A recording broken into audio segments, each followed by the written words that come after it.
এই যে বর্তমান সমাজে বেগম রুকিয়াকে নিয়ে গোটা বাংলাদেশের বুদ্ধিজীবী মহলে আগুন লেগে গেছে।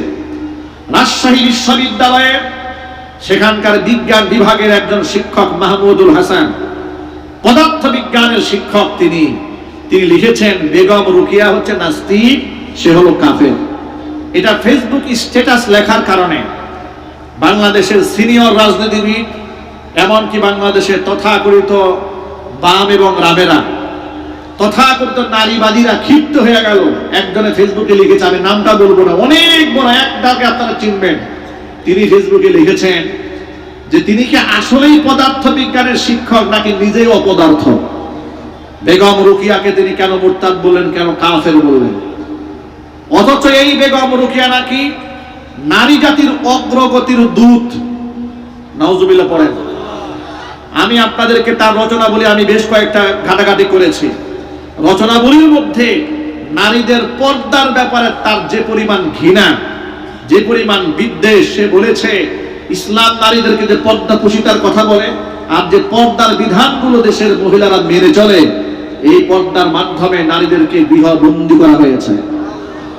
নাউজুবিল্লাহ জোরে পড়ুন।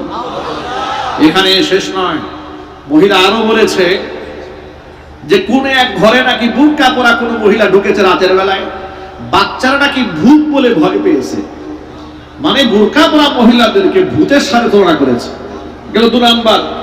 3 নাম্বার, সে বলেছে যে কোন এক রেল স্টেশনে টিটি মাস্টার তিনি আসলেন, আসার পরে হাজী সাহেবকে ডেকে বলে, হাজী সাহেব লোক চলাচল করবে, আপনার বস্তাগুলো একটু সরান। হাজী সাহেব নাকি বলেছে এগুলো তো বস্তা না, এগুলো আমাদের ঘরের মহিলারা। এরপরে টিটি মাস্টার বলে, মহিলা মানে আপাত মস্তক বুরকায় ঢাকা, হাত মোজা পা মোজা পরা। তখন নাকি টিটি মাস্টার এদেরকে লাথি মেরে দেখেছে এরা আসলে মানুষটা বস্তা। আপনি একটু চিন্তা করেন, ইসলামে নারীদের পর্দার বিধানের উপরে কেমন ঘৃণা থাকলে এমন কাল্পনিক গল্প, মিথ্যা গল্প, গাঁজাখুরি গল্প জাতিকে শিখিয়ে দিয়েছে, সে নাকি হয়ে গেছে নারী জাতির অগ্রগতির দূত। নাউজুবিল্লাহ পড়েন। আমি আমার সকল ভাইদেরকে বলিষ্ঠ কণ্ঠে বলতে চাই, নারী জাতির অগ্রগতির দূত হচ্ছে আমাদের মা উম্মুল মুমিনিন মা আয়েশা সিদ্দিকা রাদিয়াল্লাহু তাআলা আনহা। ঠিক না ভাই? জোরে বলেন। মুহাদ্দিসা ছিলেন, 2210টা হাদিস একাই বর্ণনা করেছেন। সাহাবায়ে کرام জটিল কোনো মাসআলায় আটকায় গেলে মা আয়েশা রাদিয়াল্লাহু তাআলা আনহার কাছ থেকে সমাধান চেয়ে নিতেন। এখন আপনাদেরকে বলি, পর্দা কুশিতার ব্যাপারে যে মহিলা এমন মারাত্মক প্রশ্ন তুলেছে, এবার আমি কোরআন থেকে আর রাসূলের হাদিস থেকে ছোট্ট দুটো আপনাদের সামনে উপমা তুলে ধরবো। আপনারা কি বিরক্ত হচ্ছেন? কষ্ট হচ্ছে? নবী করিম সাল্লাল্লাহু আলাইহি ওয়াসাল্লাম নিজের বাড়িতে অবস্থান করেছেন। হুজুরের স্ত্রী উম্মে সালামা রাদিয়াল্লাহু তাআলা আনহা এবং আরেকজন স্ত্রী হযরতে মাইমুনা রাদিয়াল্লাহু তাআলা আনহা দাঁড়িয়েছিলেন। হাদিসটা বর্ণনা করেছেন আমাদের মা উম্মে সালামা। তিনি বলেন, ইতোমধ্যে পর্দার আয়াত নাযিল হয়েছে, আমাদের মাঝে আগমন করলেন হুজুরের অন্ধ সাহাবী আব্দুল্লাহ ইবনে উম্মি মাকতুম রাদিয়াল্লাহু তাআলা আনহু। তিনি এলেন, নবী সাল্লাল্লাহু আলাইহি ওয়াসাল্লাম আমাদেরকে বলেন, ইহতাজিবা মিনহু, তোমরা এই অন্ধ সাহাবী থেকে পর্দার আড়ালে চলে যাও। এমন সময় উম্মে সালামা রাদিয়াল্লাহু তাআলা আনহা প্রশ্ন করলেন, আলাইসা হুয়া আ'মা লা ইউবসিরুনা ওয়া লা ইয়ারিফুনা, ও নবীজি তিনি তো অন্ধ মানুষ, তিনি তো আমাদেরকে দেখতেও পারবেন না, চিনতেও পারবেন না। আল্লাহর নবী তখন কি জবাব দিলেন শোনেন, সে তো অন্ধ, তোমাদেরকে দেখতে পাবে না। আফা আমিয়া ওয়ানি আনতুমা আলাস্তুমা তুবসিরানিহি, তোমরা কি অন্ধ নাকি তোমরা কি তাকে দেখতে পাবে না? ভাইরা আমার, আল্লাহর নবী সাল্লাল্লাহু আলাইহি ওয়াসাল্লাম নিজের পরিবারের সদস্যদেরকে পর্দার ব্যাপারে কত কঠোর অবস্থান গ্রহণ করেছিলেন। আল্লাহু আকবার বলেন। অথচ সেই পর্দার বিধানে আমি যদি আপনাদেরকে ছোট্ট করে প্রশ্ন করি, ভাইরা, আমাদের মা বোনদের যদি পর্দা করে, এতে কি আমাদের মা বোনদের ইজ্জত কমে না বাড়ে? আরো যদি কমে না বাড়ে? কয়েকদিন আগে ঢাকা শহরে মিছিল করেছে প্লে কার্ড নিয়ে, দেহ আমার সিদ্ধান্ত আমার। কোন মুসলমানের মুখ থেকে এমন ভয়ঙ্কর কথা বের হতে পারে? এগুলা হচ্ছে দেশের মধ্যে তসলিমা নাসরিনের ডিম থেকে ফুটা আন্না বাচ্চা। মহান আল্লাহ রাব্বুল আলামিনের সিদ্ধান্তে চ্যালেঞ্জ করা যায় না। সূরাতুন নিসার এই 65 নম্বর আয়াত নাজিল হওয়ার প্রেক্ষাপটটা একটু শুনেন। আল্লাহ তাআলা একটা কেন নাজিল করলেন? একজন মুসলমান আর একজন ইহুদির মধ্যে দ্বন্দ্ব লেগেছে। দ্বন্দ্ব নিরসনের জন্য তারা বিচার নিয়ে গেল হযরতে আবু বকর সিদ্দিক রাদিয়াল্লাহু তাআলা আনহুর কাছে। প্রথমতে গিয়েছে মুহাম্মদ সাল্লাল্লাহু আলাইহি ওয়াসাল্লামের কাছে। আল্লাহর নবী সবকিছু শুনে মিলে ওই ইহুদির পক্ষে রায় দিয়ে দিয়েছে, মুসলমানের পক্ষে রায় দেয় নাই। কারণ আল্লাহর নবী তামাম দুনিয়ার সকল মানুষের জন্য মডেল এবং আদর্শ। যিনি বিচার ফয়সালা করতে গিয়ে কখনো দেখবেন না এটা তার ধর্মের কিনা, এটা নিজের কিনা, এটা নিজের সাথে কিনা। যদি নিজের মতের হয় পক্ষে দেবেন, নিজের মতের বিরুদ্ধে হলে বিরুদ্ধে দিবেন। এমন কোন রায় নবীজি দুনিয়াতে দেন নাই। জোরে বলেন সুবহানাল্লাহ। ভাইরা আমার, এইজন্য আমার ভাইদেরকে বলি, তামাম দুনিয়ার সকল তন্ত্র মন্ত্র বাদ দিয়া জমিনের মধ্যে ইসলাম প্রতিষ্ঠান আন্দোলন করতে হবে, দ্বীন প্রতিষ্ঠান আন্দোলন করতে হবে। ইসলাম যদি প্রতিষ্ঠিত হয়ে যায়, আল্লাহর কসম, আল্লাহর কসম, মানুষ তো দূরের কথা, একটা প্রাণীও মাজলুম হবে না। কয়েকদিন আগে দেখেছেন না, পাবনাতে এক সরকারি কর্মকর্তার স্ত্রী এক কুকুরের বাচ্চা জন্ম নিয়েছে 8টা। এই 8টা কুকুরের বাচ্চাকে বস্তায় বেঁধে পানিতে ফেলে দিয়েছে। এরকম একটা নির্যাতন চালু ছোট্ট ছোট্ট কুকুরের বাচ্চার উপরে, তার এমন নিষ্ঠুর আচরণ তিনি করলেন কি করে? প্রশাসন তারে গ্রেফতার করলো, কুকুরের বাচ্চারা পাগলের মতো ঘুরে বেড়ালো। কারণ মায়ের যে আবেগ ভালোবাসা, এটা শুধুমাত্র আল্লাহ তাআলা মানুষকে দিয়েছেন তা নয়, পশুর মধ্যেও মাতৃত্বের মহব্বত আল্লাহ দান করেছেন। সুবহানাল্লাহ। ইসলাম যদি প্রতিষ্ঠিত হয়ে যায়, প্রাণীকুল নিরাপত্তা পাবে। ছোট্ট একটা হাদিস শোনাই। নবী করিম সাল্লাল্লাহু আলাইহি ওয়াসাল্লাম বলেছেন, হাদিস বুখারীতে আছে, এক খারাপ মহিলা রাস্তা দিয়ে হেঁটে যাচ্ছে মরুপ্রান্তরে। এমন সময় মহিলা দেখতে পেল ক্ষুধা এবং তৃষ্ণায় একটা কুকুর, মৃত্যুপথের যাত্রী, জমিনের মধ্যে হামাগুড়ি দিচ্ছে, ছটফট করছে। দৃশ্য দেখে মেয়েটার মায়া লেগেছে কুকুরের উপরে। মেয়েটা মনে মনে ভাবলো, যদি কুকুরটাকে একটু পানি পান করাতে পারতাম, একটু খাবার দিতে পারতাম, কুকুরটা প্রাণে বেঁচে যেত। কিন্তু খাবার পানি পাবো কোথায়? বহুত খোঁজাখুঁজি করে দেখতে পেল দূরে একটা কুয়া আছে। কুয়ার পানি বের করা এতটা সহজ ছিল না। গায়ের উড়নাটাকে রশি বানিয়ে, আরবের মেয়ে পায়ের চামড়ার মোজাটাকে বালতি বানিয়ে কষ্ট করে পানি বের করে তৃষ্ণার্ত মৃত্যুপথের যাত্রী কুকুরের মুখের মধ্যে পানিটা তুলে দিয়েছে। কুকুর পানি বেঁচে গেল, লেজ লড়াতে শুরু করলো, কৃতজ্ঞতা আদায় করলো। এই দৃশ্য মহান রব্বুল আলামিন দেখেছেন। তামাম দুনিয়ার কেউ যেখানে দেখতে পান না, সেখানে কে দেখতে পান? নবী সাল্লাল্লাহু আলাইহি ওয়াসাল্লামের কাছে জিবরিল পাঠিয়ে দিয়ে আল্লাহ পাক জানিয়ে দিলেন, ও আমার হাবিব, এই মহিলাটি সারা জীবন খারাপ কাজ করেছে, কিন্তু আমার একটা অবলা প্রাণীর উপরে দয়া করার কারণে, তাকে পানি পান করিয়ে জীবনটা ফিরিয়ে দেওয়ার কারণে, মৃত্যু পথ থেকে বাঁচিয়ে দেওয়ার কারণে আমি আল্লাহ তাআলা মহিলার জিন্দেগির সমস্ত গুনাহ খাতা মাফ করে তাকে আমি জান্নাতি বানিয়ে দিয়েছি।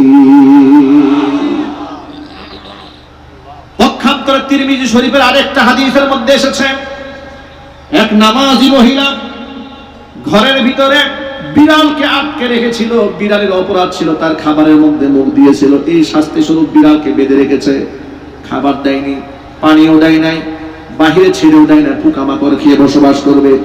তিল তিল করে কষ্ট দিয়ে বিড়ালটাকে হত্যা করেছে। নবী করিম সাল্লাল্লাহু আলাইহি সাল্লামকে জিবরাইল মারফত আল্লাহ পাক জানাই দিল, আমার হাবিব, যে মহিলাটি তাহাজ্জুদের নামাজও পড়ে, পরহেজগার মহিলা, কিন্তু একটা বিড়ালকে কষ্ট দিয়ে তিল তিল করে হত্যা করেছে, ওর সারা জিন্দেগীর সমস্ত আমলগুলো বরবাদ করে দিয়া মহিলাকে আমি জাহান্নামী বানিয়ে দিয়েছি। যদি বলে নাউজুবিল্লাহ। আমরা এমন একটা ধর্ম পেয়েছি, মহান আল্লাহ তাআলা আমাদেরকে এমন একটা দিন, এমন একটা জীবন ব্যবস্থা উপহার দিয়েছেন, সেখানে শুধু মুসলমানের মর্যাদাকে সংরক্ষণ করা হয়েছে তা নয়, অমুসলিমের মর্যাদাও সংরক্ষিত আছে। এমনকি মানব সভ্যতার মর্যাদা শুধু নয়, পশুর হকও সেখানে সংরক্ষিত রয়েছে। জোরে বলেন সুবহানাল্লাহ। এই জন্য আমার সব সময় সব মাহফিলে এই কথাটা বলার চেষ্টা করি, প্রিয় ভাইরা আমার, জীবনের সকল ক্ষেত্রে ইসলাম যদি প্রতিষ্ঠিত না হয়, সমাজের মধ্যে ইনসাফ প্রতিষ্ঠিত হবে না। সমাজের মধ্যে ইনসাফ আনতে গেলে কোরআন সুন্নাহর শাসন ব্যবস্থা জমিনে কায়েম করতেই হবে, ঠিক কিনা বলেন? নবী করিম সাল্লাল্লাহু আলাইহি ওয়াসাল্লাম ইহুদি আর মুসলমানের সবকিছু শুনে রায় দিলেন কার পক্ষে? ইহুদির পক্ষে রায় দিয়ে দিলেন। কপাল পোড়া মুসলমান, এটা রাসূলের সিদ্ধান্ত মানতে নারাজ।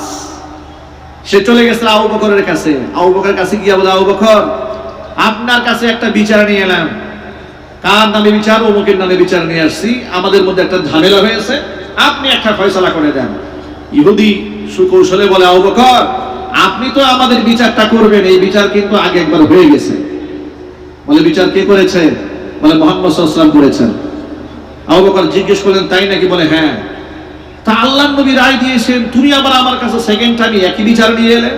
তিনি বললেন, আবু বকর, আপনি শিক্ষিত মানুষ, আপনি একটু বিষয়টা ভালো করে একটু বিবেচনা করেন। আমি একজন মুসলমান, রাসূল আমার পক্ষে রায়টা না দিয়ে ইহুদির পক্ষে রায় দিল, কাজটা কি ঠিক হইল? নাউজুবিল্লাহ পড়ে। ভাই আমার, হযরত আবু বকর বলেন, আল্লাহর নবী যেখানে সিদ্ধান্ত দিয়ে ফেলেছেন, সেখানে আমি আবু বকরের সিদ্ধান্ত দেওয়ার কোনো সুযোগ নাই, বের হয়ে যাও আমার কাছ থেকে। তার কাছ থেকে বের হয়ে চলে গেছে হযরত উমরের কাছে। কপাল কত খারাপ দেখেন। ওমর রাদিয়াল্লাহু তাআলা আনহু প্রথমে শুনলেন, কথাগুলো শোনার পরে বললেন, আল্লাহর নবী যেখানে রায় দিয়ে দিয়েছেন, হুজুরের রায় তুমি সন্তুষ্ট হয়ে যাও। লোকটা বলে, ওমর, আপনি একজন জ্ঞানী মানুষ, আপনি একটু দেখেন, একটু বিবেচনা করেন, আমি একজন মুসলমান, আমার পক্ষে রায়টা না হয়ে চলে গেছে ইহুদির পক্ষে, এটা কোনো কথা হলো নাকি? ওমর রাদিয়াল্লাহু তাআলা আবার বললেন, আল্লাহর নবী যে রায় দিয়েছেন মেনে নাও।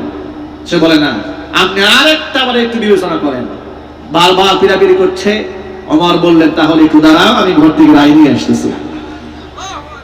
বাহিরে দাঁড়িয়ে আছেন, হযরত ওমর ঘরের মধ্যে ঢুকলেন, তলোয়ার নিয়ে এলেন। এবার বললেন, আল্লাহর নবী রায় ঘোষণা করার পরেও যে ব্যক্তি সন্তুষ্ট হতে পারে না, আমার কাছে বারবার রায় চায়, সেই ব্যক্তির সিদ্ধান্ত আমি তো মুখ দিয়ে দেই না, আমি দেই হাত দিয়া। এই কথা বলে আল্লাহু আকবার বলেছে, চিৎকার করে আওয়াজ দিয়ে একটা আঘাত করেছে তার দেহের মধ্যে, দেহ থেকে কল্লাটা বিচ্ছিন্ন করে ফেলে দিয়েছে। গোটা মদিনার মধ্যে মুনাফিকরা শুরু করলো, মুনাফিকরা বলা শুরু করলো, এটা কেমন ধর্ম, এটা কেমন আদর্শ, নিজের দলের লোকদেরকে নিজেরাই মারে। চতুর্দিক থেকে শুরু হয়ে গেল, মুসলমানকে হত্যা করেছে। আল্লাহ তাআলা হযরত ওমর রাদিয়াল্লাহু তাআলা আনহুর সিদ্ধান্তের উপরে কোরআন মাজিদ আয়াত নাযিল করে বলে দিলেন, ওমর কোন মুসলমান হত্যা করে নাই। আমি আল্লাহ এবং আমার রাসূলের সিদ্ধান্তে কেউ যদি প্রশ্ন তুলে, তাহলে সেই ব্যক্তি মুসলমান থাকে না, সেই ব্যক্তি মুনাফিক হয়ে যায়। এবার আমি আপনাদের কাছে জানতে চাই, এই আয়াত থেকে কি শিক্ষা গ্রহণ করলেন? আল্লাহ যে বিধান দিয়েছেন, সেখানে মুসলমানদের ইন্টারফেয়ার করে কোনো সুযোগ আছে? আরো জোরে বলেন। এই আয়াতের সাথে মিলিয়ে সূরা আহজাবের 36 নম্বর আয়াতটা খেয়াল করেন।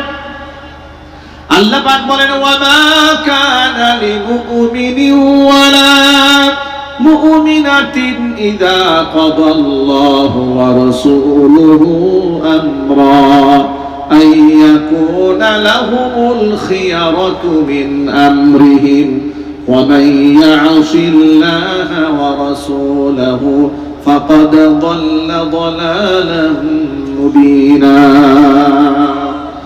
আমি আল্লাহ এবং আমার রাসূল যদি কোনো সিদ্ধান্ত দিয়ে ফেলেন, সেই সিদ্ধান্তই তাম দুনিয়ার কোনো ইমানদার নারী পুরুষের নিজস্ব মতামত ব্যক্ত করার কোনো অধিকার নাই।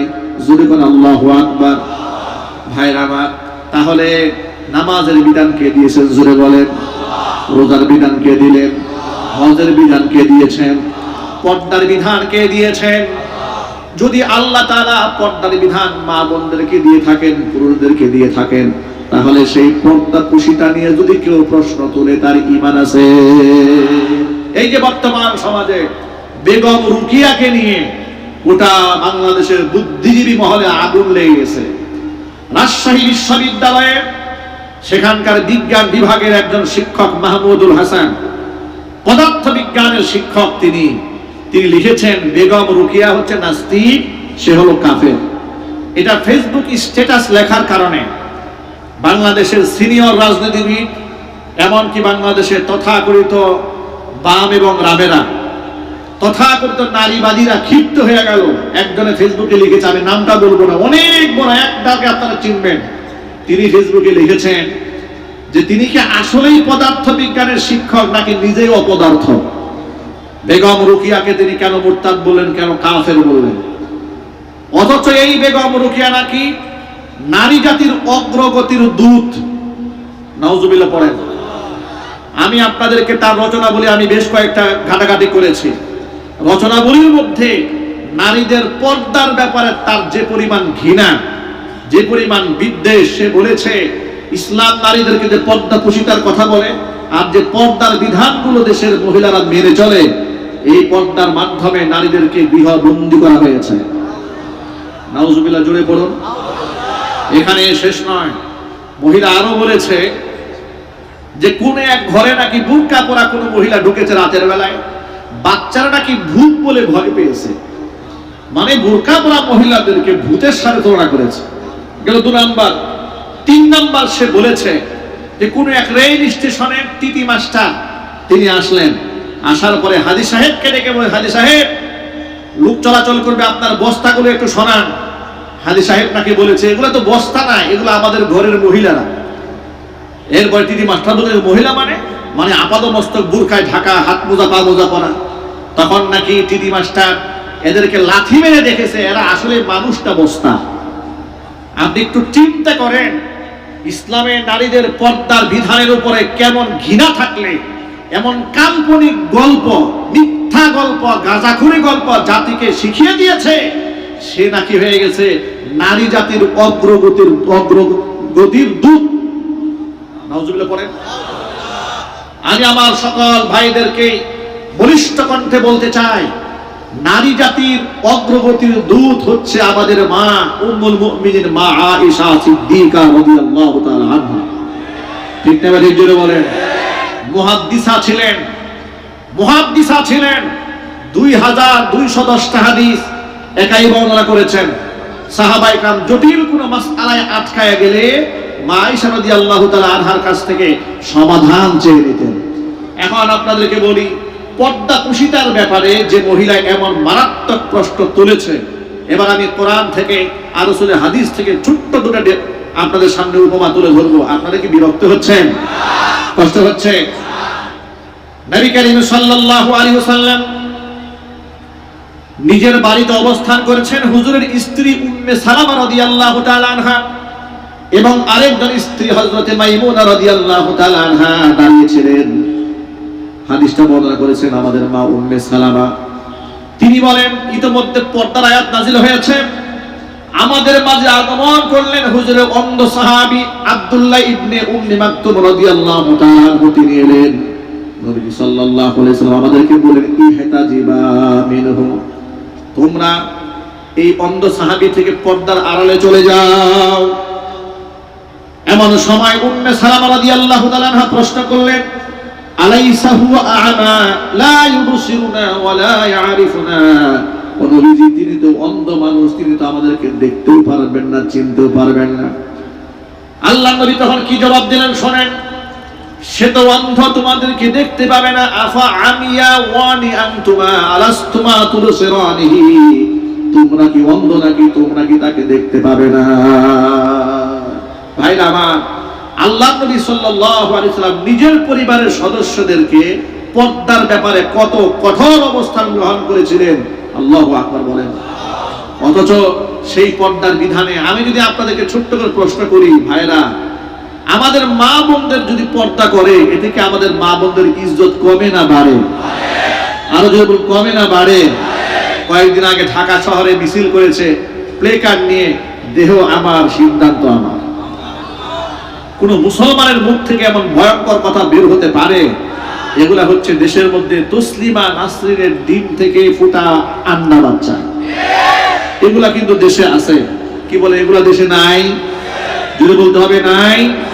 সুতরাং এই পর্দা নিয়ে তামাশা, এটা গণতান্ত্রিক রাষ্ট্র হিসেবে চলে, কিন্তু আমি অবাক বিস্ময়ে তাকিয়ে রই যখন দেখি এই সমস্ত উপহাসের পক্ষে দেশের বড় বড় তথাকথিত শিক্ষিত লোকেরা কথা বলে।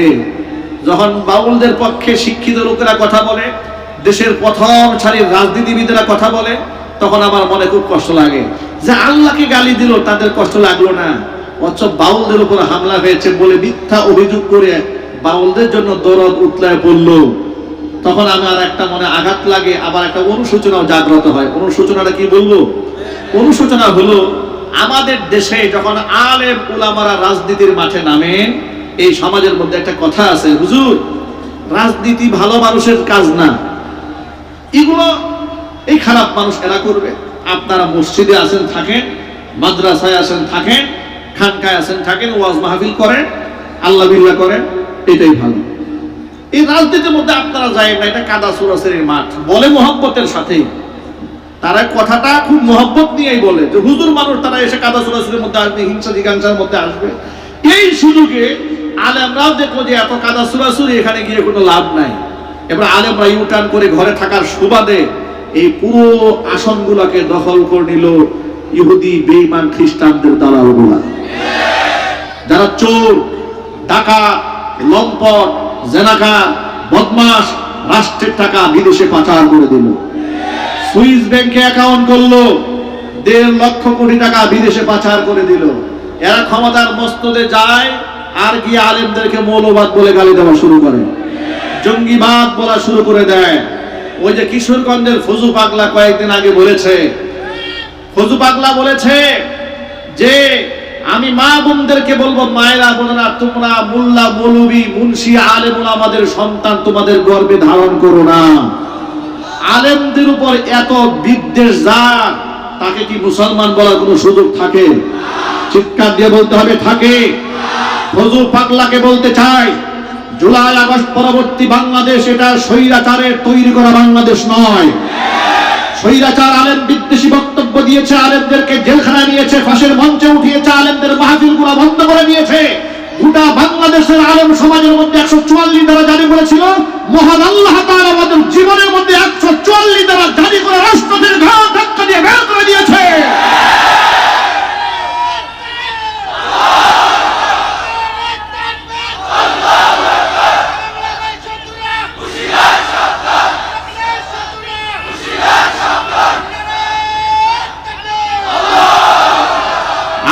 আমাদের বর্তমান বার্তা বড় স্পষ্ট, আমরা এই ময়দানে আর নাস্তিক, বেঈমান, খোদাদ্রোহীদেরকে আমরা ছেড়ে দেব না।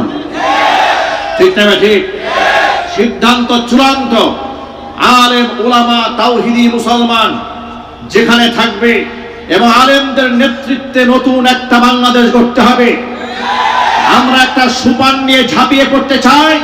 আগামীর বাংলাদেশ কোরআনের বাংলাদেশ, আগামীর বাংলাদেশ ইসলামের বাংলাদেশ, আগামীর সংসদ কোরআনের সংসদ কায়েম হবে ইনশাআল্লাহ।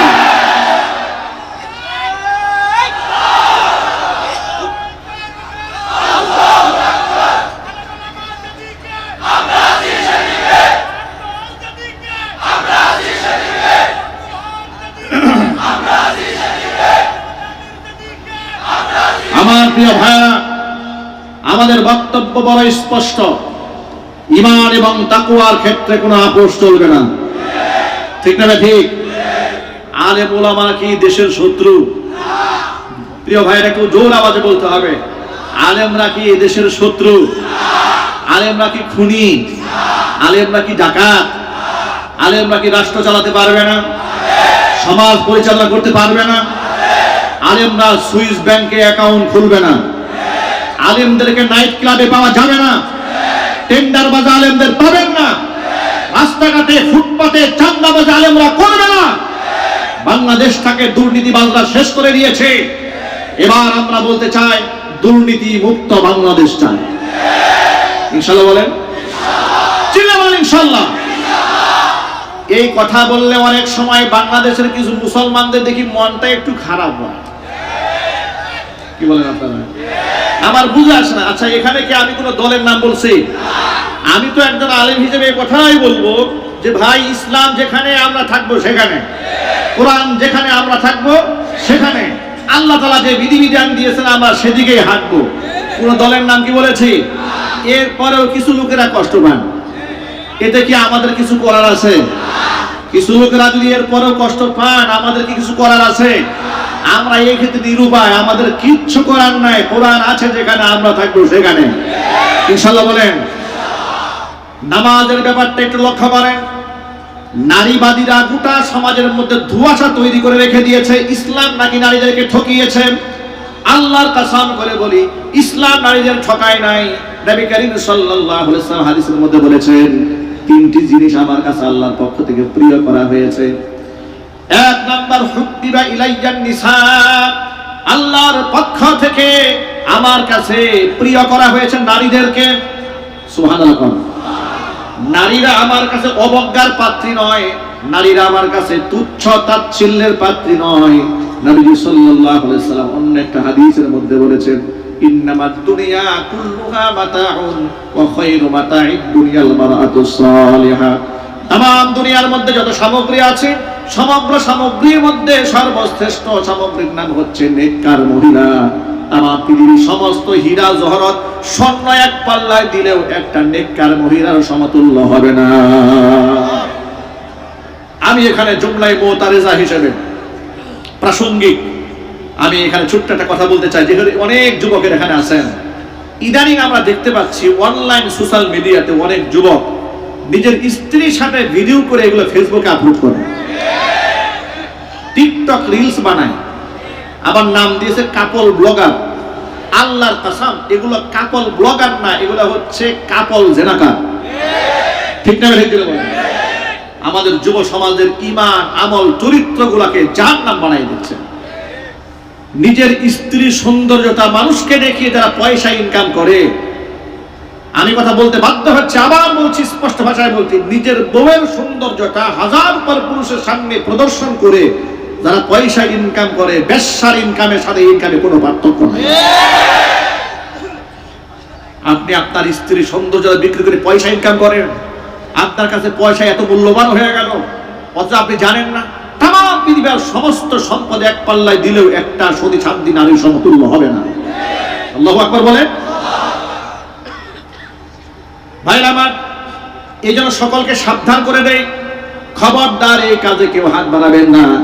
এই যে গার্মেন্টসে আপনারা চাকরি করেন, সততার সাথে কাজ করেন, 10,000 টাকা বেতন পান কাজ করেন, 15,000 টাকা বেতন পান কাজ করেন, ফাঁকি দিবেন না। নামাজের সময় নামাজ পড়েন, কাজের সময় কাজ করেন। এই যে মাল্টিফ্যাক্সের কথা তো না বললেই নয়। গোটা বাংলাদেশে এই বিষয়টা আলোচনা হয়েছে। এক সময় আপনারা দেখেছেন, নামাজ কর্তৃপক্ষ সাইনবোর্ড লাগিয়ে নোটিশ করে বলেছিলেন যে এখানে যারা কর্মচারী কর্মকর্তা বৃন্দ আছেন, আপনারা বাধ্যতামূলক নামাজ পড়বেন। এই নোটিশ দেওয়ার কারণে স্বৈরাচারীর আমলে তাদেরকে শোকজ করা হয়েছিল। গোটা বাংলাদেশে আলোচনা সমালোচনার ঝড় উঠেছিল।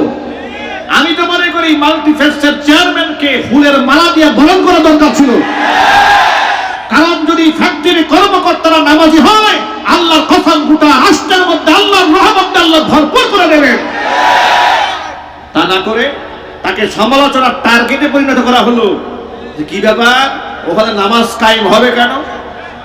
মনে হচ্ছে কি সন্ত্রাসী কর্মকাণ্ড করার জন্য মাল্টিফ্যাক্স কর্মকর্তারা, কর্মচারীরা, চেয়ারম্যান সাহেব উদ্যোগ নিয়েছেন। নামাজ কেন পড়বে, জবাবদিহিতা করতে হবে। নাউজুবিল্লাহ বলেন। বাংলাদেশে এমন বহুত ফ্যাক্টরি আছে, চাকরি করতে হলে মুখে দাড়ি রাখা যায় না।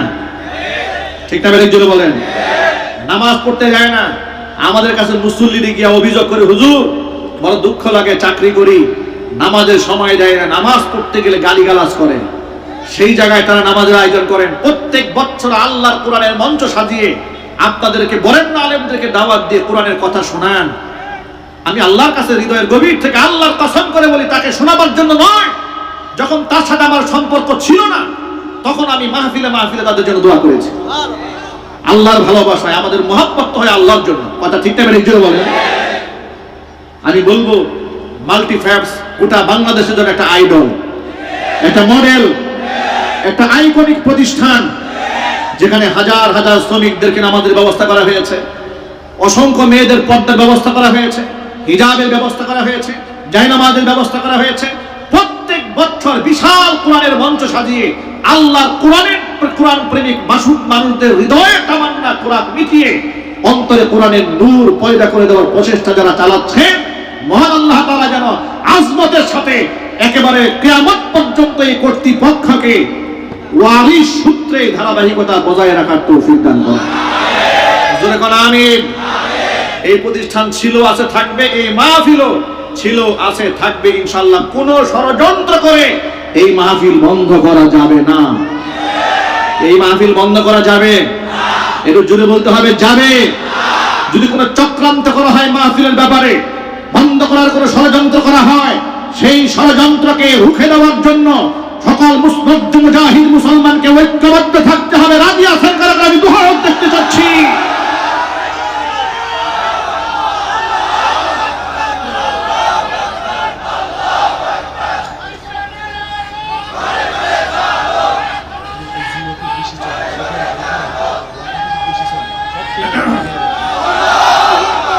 এই জন্য আমার সকল শ্রমিক ভাইদেরকে বলছি, শ্রমিক ভাইরা আমার, যে কথা বলতে গিয়ে কথাটা বললাম সেটা হলো এই যে ফেসবুক, ইউটিউব আর টিকটক রিলস বানিয়ে নিজের বউয়ের ছবি মানুষকে আর দেখাবেন না, ইনশাআল্লাহ বলেন। নতুন বিবাহ করে কপাল কত খারাপ দেখেন, বিবাহ করে বউয়ের ছবি ফেসবুকে দিয়ে বলে, প্রিয় বন্ধুগণ আপনাদের নতুন ভাবি, খাস দিলে দোয়া করে দিবেন। কি নাই? যদি বলুন না ভাই নাই। আরে কি নির্লজ্জ, কেমন নির্লজ্জ! বউয়ের ছবি ফেসবুকে দিয়ে বলে খাস দোয়া চাই। আবার কেউ বলে 2 বছর হলো, আজকে আমাদের 2 বছরের পূর্ণ হলো বিবাহ বার্ষিকী, দুইজনের ছবি একসাথে দিয়া এরপরে ছাড়ে। আর পাবলিক লেখে কিউট ভাবি, সুইট, বিউটিফুল, আরো একবার হট ভাবি, সুপার হট, একবারে কেক হয়ে যাবে হটের ঠেলায়, লেখা শুরু করছে। আর এগুলো দেখে দেখে খুব খুশি হয়। আহ আহ, আপনার স্ত্রীর প্রতি কত মানুষ কত বাজে নজর দিয়েছে, একটাবার কল্পনা করেছেন? আপনি না মুসলমান, আপনার তো একটা ব্যক্তিত্ব থাকা উচিত, আপনার তো একটা শাখসিয়ত থাকা উচিত, আপনার তো একটা আভিজাত্য থাকা উচিত। আপনি মুসলমানের সন্তান, আপনি এত বেহায়া, এত নির্লজ্জ যে আপনার স্ত্রীর দিকে মানুষ যৌন সুখে তাকায় আর আপনি এটা উপভোগ করেন। আমি সকল ভাইদেরকে বলছি, এই কাজটা আজকের পর থেকে আমরা কেউ করব না, বলেন ইনশাআল্লাহ। এই কাজটা কেউ করবেন? একটা হাদিস শোনায়, হুজুর বলেছেন, সালাসাতুন ক্বাদ হারামাল্লাহু আলাইহিমুল জান্নাহ, 3 শ্রেণীর মানুষের জন্য আল্লাহ তাআলা তার জান্নাতকে হারাম করেছেন। 1 নাম্বার হচ্ছে মুদিমিনুল খামর, যারা মদ পান করে তাদের জন্য আল্লাহর জান্নাত হারাম। মাদকের সাথে আমাদের ভাইদের কোনো সম্পর্ক থাকতে পারে না, ইনশাআল্লাহ বলেন। 2 নাম্বার ওয়াল আক, পিতামাতার অবাধ্য সন্তান যারা, তাদের জন্য আল্লাহর জান্নাত হারাম। 3 নাম্বার ওয়াদাইয়ুসুল্লাযী ইউকিরু ফি আহলিহিল খাবাস, ওই দায়ুস পুরুষ যে ব্যক্তি তার অধীনস্থ নারীদেরকে বেপরদায় চালায়, তার জন্য আল্লাহর জান্নাত হালাল না হারাম। তাহলে আজকের পর থেকে আমাদের অধীনস্থ মেয়েদেরকে, মাদেরকে, বোনদেরকে, স্ত্রীদেরকে কখনো আমরা বেপরদায় চলতে দেব না, বলেন ইনশাআল্লাহ। আর মা বোনদেরকে এই কথাটা বোঝা উচিত, আপনি কেন বেপরদায় চলবেন? আপনি আপনার স্বামীর কাছে রানী হয়ে থাকুন, আল্লাহ তাআলা আপনার সংসারে সুখ দেবে, সমৃদ্ধি দেবে, রহমত দিবে, ভালোবাসা দিয়ে আল্লাহ ভরপুর করে দেবে। আজকে ঘরে ঘরে মারামারি, ঝগড়াঝাটি আছে না নাই?